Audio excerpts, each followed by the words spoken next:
Hello everyone, welcome to Study Smart IAS PCS. This is last and fifth part of our terms in new series. अब इसके बाद हम लोग इसको update करेंगे मई में, जब तक जितने भी न्यू टर्म्स आएंगे, है ना, उन सबको एक साथ एक वीडियो में मई के आसपास हम लोग अपडेट कर देंगे, ठीक है। तो अभी तक जितने भी थे 2024 से लेके 2025 तक जितने भी न्यू टर्म्स थे वो हम लोग 5 पार्ट्स में कवर कर चुके हैं। अगर आपने पहले की 1 to 4 पार्ट्स नहीं देखे हैं तो पहले जाके उसको कवर कर लेना, ठीक है। बहुत सारे आपको नए टर्म्स मिलेंगे जो कि डायरेक्टली आ सकते हैं प्रीलिम्स में, ठीक है।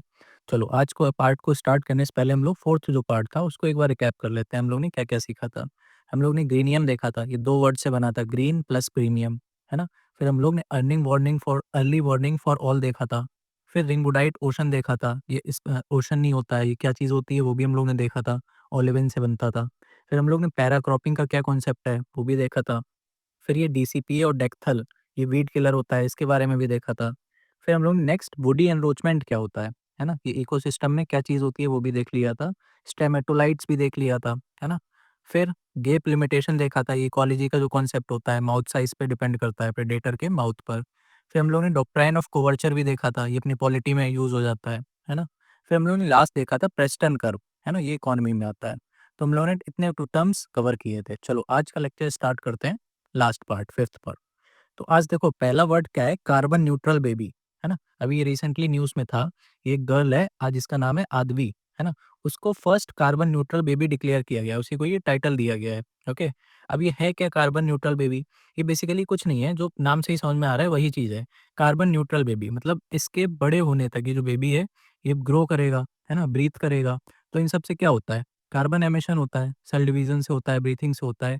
तो ये जितना भी कार्बन एमिशन करेगा उसको ये लोग बैलेंस करेंगे थ्रू किससे? ये जो इनके पेरेंट्स हैं, वो इन्होंने टोटल 6000 प्लांट्स लगाए हैं। अपने ही घर के आस-पास टोटल 6000 प्लांट्स लगाए हैं, है ना? तो इससे वो ऑफसेट हो जाएगा कार्बन सारा, ठीक है? तो इसी वजह से इसको बोला जा रहा है कार्बन न्यूट्रल बेबी, समझ गए? फिर नेक्स्ट है प्लैनेट परेड। अब ये इम्पोर्टेंट है ना? ये अभी इवेंट आने वाला है हमारा फ़ेब 28 को, है ना? रिसेंटली न्यूज़ है ये, ठीक है? आज ही आई थी ये टाइम्स ऑफ इंडिया में, प्लैनेट परेड। अब ये क्या चीज़ है? ये एक रेयर इवेंट होता है ना? बेसिकली जैसे क्या होता है, जो प्लैनेट्स होते हैं वो सब एक लाइन में आ जाते हैं। ओके, जितने भी अपने टोटल जितने भी 7 प्लैनेट्स हैं ना, तो वो एक लाइन में आ जाते हैं। जैसे 4-5 प्लैनेट्स तो लाइक कॉमन है, 4-5 प्लैनेट्स लाइन में आ जाना कॉमन है, ये होता रहता है। बट सारे के सारे प्लैनेट्स एक ही लाइन में आ जाएँ, ऐसा रेयर होता है, ठीक है? तो उसी को ही हम लोग बोल देते हैं प्लैनेट परेड। परेड क्या होता है? यही तो होता है ना? सब लोग लाइन से एक एक तरह से निकलते हैं, तो वही चीज़ यहाँ पे प्लैनेट करते हैं, नाम से भी समझ में आ रहा है, ठीक है? अब ये एग्ज़ैक्टली लाइन में नहीं होते हैं, ठीक है? बट हमको अर्थ से दिखते हैं कि वो लाइन में है, थोड़ा इधर-उधर होते हैं, बट अर्थ से दिखते हैं कि वो लाइन में है, ठीक है? तो बस यही पता करना था कि प्लैनेट परेड होता क्या है, ओके? अब ये कब होने वाला है ये तो बता ही दिया, फ़ेब 28 को। ये नेक्स्ट इवेंट कब होगा? ये नेक्स्ट होगा 2040 में जाकर होगा, ठीक है? एक अभी है 2025 में, फिर 2040 में होगा। फिर नेक्स्ट है ब्लैक होल ट्रिपल। ये क्या है बस यही जान लो, जैसे जो सिंपल ब्लैक होल होता है ना? वो तो एक ब्लैक होल होता है अकेला, ओके? अब इसी ब्लैक होल के आस-पास अगर स्टार्स भी आ जाते हैं, तो वो स्टार क्या होगा? इसमें ब्लैक होल में पता है इसमें बहुत ज़्यादा ग्रेविटी होती है ना? ये अपनी तरफ सबको खींचता है। तो इसी की जो ग्रेविटेशनल फ़ोर्स होती है उसकी वज़ह से ये जो स्टार्स हैं ये भी इससे बंध जाते हैं, इससे बाइंड हो जाते हैं, ठीक है? तो इसी पेयर को हम लोग ब्लैक होल ट्रिपल बोल देते हैं। अभी ट्रिपल किस लिए? कि एक तो ब्लैक होल होगा बीच में, है ना? उसके आस-पास 2 स्टार्स होंगे, जो कि इससे ग्रेविटी से बाइंड होंगे। तो इसी पूरे सिस्टम को हम लोग बोल देते हैं ब्लैक होल ट्रिपल, समझ गए? फिर नेक्स्ट देखो ज़ूम बॉम्बिंग, ये आजकल बहुत ज़्यादा न्यूज़ में है। अभी ज़ूम बॉम्बिंग क्या होता है? जैसे कोविड के टाइम पे सब कुछ हमारा ऑनलाइन हो गया था, है ना? क्लासेस वगैरह हो गई, मीटिंग्स हो गई, सब कुछ अपना ज़ूम पे होने लगा था।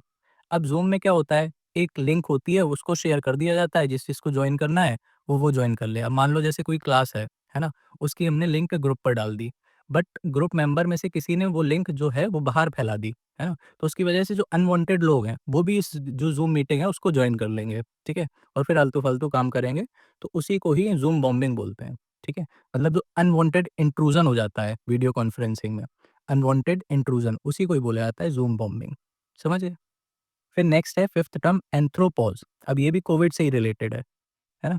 कोविड के टाइम पे क्या हुआ था, जितनी भी ह्यूमन एक्टिविटीज़ थी, वो सब स्लो डाउन हो गई थी, है ना? सब कुछ स्लो डाउन हो गया, तो उसकी वजह से जितना भी एनवायरमेंटल चेंजेस भी हमने देखा था, काफ़ी इम्प्रूव हो गया था, है ना? वाइल्ड लाइफ बिहेवियर भी काफ़ी शिफ्ट हो गया था।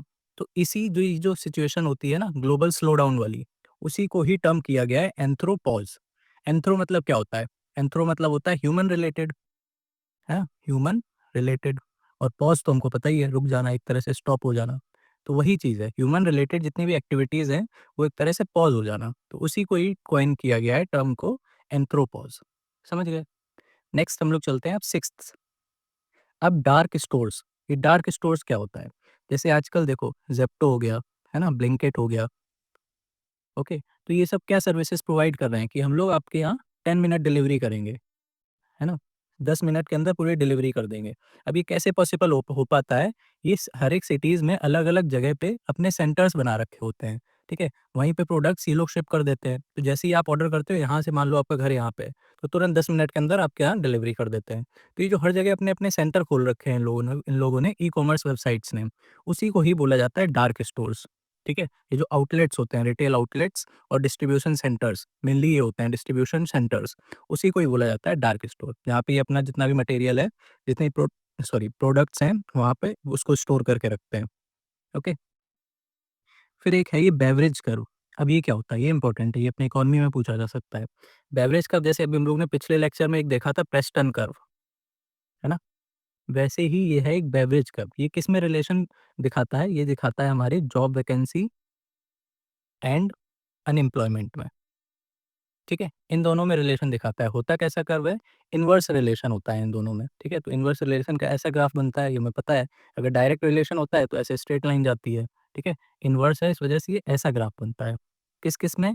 एक तो जॉब वैकेंसीज़ और अनएम्प्लॉयमेंट में। मतलब इनवर्स का मतलब क्या है यहाँ पे, कि जितनी ज़्यादा जॉब वैकेंसी होंगी, उतनी कम अनएम्प्लॉयमेंट होगी, और जितनी कम जॉब वैकेंसी होंगी, उतनी ज़्यादा अनएम्प्लॉयमेंट होगी। तो बस यही बताता है हमारा बेवरेज कर्व। समझ गए? फिर देखो ट्रॉफिक कैस्केड। अब ये क्या चीज़ होती है? इसमें बोलते हैं कि अगर किसी भी एक स्पीसीज़ की पॉपुलेशन बढ़ जाएगी, तो उसका एडवर्स इफ़ेक्ट होता है फिर अलग जो बाकी की स्पीसीज़ हैं, उस पे एडवर्स इफ़ेक्ट होने लगता है, ठीक है? एग्ज़ाम्पल के लिए समझो, जैसे कि अगर वल्चर है ना? वल्चर की पॉपुलेशन क्या हो रहा है? डिक्लाइन हो रही है। तो इसकी वजह से जो बाकी स्पीसीज़ है, मान लो डॉग्स वगैरह की हो गई, है ना? रैट्स वगैरह की हो गई, है ना? तो इनकी पॉपुलेशन फिर बढ़ने लगती है। तो यही चीज़ है ट्रॉफिक कैस्केड, कि अगर एक स्पीशीज़ की पॉपुलेशन बढ़ेगी या घटेगी, तो उसकी वजह से बाकी की जो स्पीशीज़ है, उस पे एडवर्स इफ़ेक्ट पड़ने लगता है। ठीक है? फिर एक देखो, एक ये टर्म आता है हमारा पॉलिटी में ही, जेरीमैंडरिंग, ठीक है? अब जैसे हम लोग ज्योग्राफी में पढ़ते हैं, इसी से एक रिलेटेड टर्म पढ़ते हैं ना, मिएंडरिंग, है ना? मिएंडरिंग क्या होता है? ऐसे इस टाइप की जो आती हैं, है ना? इस टाइप की, मतलब जो घूम-घूम के रिवर जाती है, उसी को ही तो हम लोग मिएंडरिंग बोल देते हैं, है ना? इसी से ही हम लोग पढ़ते हैं, फिर ऐसी ऑक्सबो लेक्स बन जाती हैं, ओके? सेम चीज़ यहाँ पे जेरीमैंडरिंग होता है। इसमें क्या होता है कि जैसे इलेक्टोरल डिस्ट्रिक्ट्स होते हैं ना, जो हम लोग बाउंड्री बनाते हैं अलग-अलग डिस्ट्रिक्ट्स की, डिलिमिटेशन कमीशन जो बनाता है ना? मान लो जैसे ये कोई स्टेट है, उसको हम लोग ऐसे-ऐसे डिवाइड कर दिया। बट इसी बाउंड्री को मैनिपुलेट करना, मतलब आगे-पीछे कर देना, जिससे कि क्या हो, कि एक पर्टिकुलर पार्टी का फ़ायदा हो जाए इलेक्शन में, ठीक है? तो उसी को ही हम लोग टर्म दे देते हैं जेरीमैंडरिंग। समझ गए? तो यही चीज़ है, इसको देखो पढ़ लेते हैं, the practice of manipulating the boundaries of the electoral district to favour one party or a class. समझ गए? तो ये है हमारा जेरीमैंडरिंग। फिर नेक्स्ट देखो, लास्ट है आज का वर्ड, डिजिटल नोमैड। अभी नाम से ही समझ में आ रहा है, एक तो डिजिटल और दूसरा नोमैड, है ना? डिजिटल मतलब डिजिटली कोई काम कर रहा होगा, और नोमैड क्या होते हैं, जो एक जगह टिकते नहीं है, एक जगह से दूसरी जगह जाते हैं, दूसरे से तीसरे, तीसरे से चौथे, ऐसे, ठीक है? तो वही चीज़ हो गई है। अब जैसे इसमें क्या होता है, वर्क फ्रॉम होम होता है जिनका, है ना? तो अब वो चाहें है तो वर्क फ्रॉम होम, लेकिन वो लोग घूमने-फिरने के लिए क्या करेंगे? मान लो जैसे यहाँ से लखनऊ गए, है ना? कुछ दिन लखनऊ से काम किया, फिर वहाँ से कानपुर आ गए, ठीक है? कानपुर के बाद फिर प्रयागराज चले गए, फिर उसके बाद दिल्ली चले गए, फिर शिमला चले गए, है ना? तो उनको काम तो करना ही है, कहीं से भी कर लेंगे, वर्क फ्रॉम होम है। तो उन्हीं को ही टर्म दे दिया जाता है डिजिटल नोमैड, ठीक है? अब इसको देखो पढ़ो अगर, individuals who leverage technology to work remotely while travelling और लिविंग इन डिफरेंट लोकेशंस। समझ गए? ट्रैवल या फिर लिविंग इन डिफरेंट लोकेशंस, तो उसी को ही टर्म दे देते हैं डिजिटल नोमैड। तो इसी के साथ हम लोग ने 5 पार्ट की जो सीरीज़ थी, टर्म्स इन न्यू सीरीज़, वो खत्म कर ली है। अब आप कमेंट करके बताना कैसी लगी सीरीज़, तभी हम लोग नेक्स्ट सीरीज़ के लिए फिर जल्दी से जल्दी ला पाएँगे, ठीक है? इसलिए कमेंट ज़रूर करना, और बाकी अगर किसी को इसकी पीडीएफ चाहिए हो, तो टेलीग्राम जॉइन कर लेना, लिंक डिस्क्रिप्शन में मिल जाएगी, वहाँ पे सारी पीडीएफ अवेलेबल करा देंगे, ठीक है? चलो take care, happy revision and keep studying.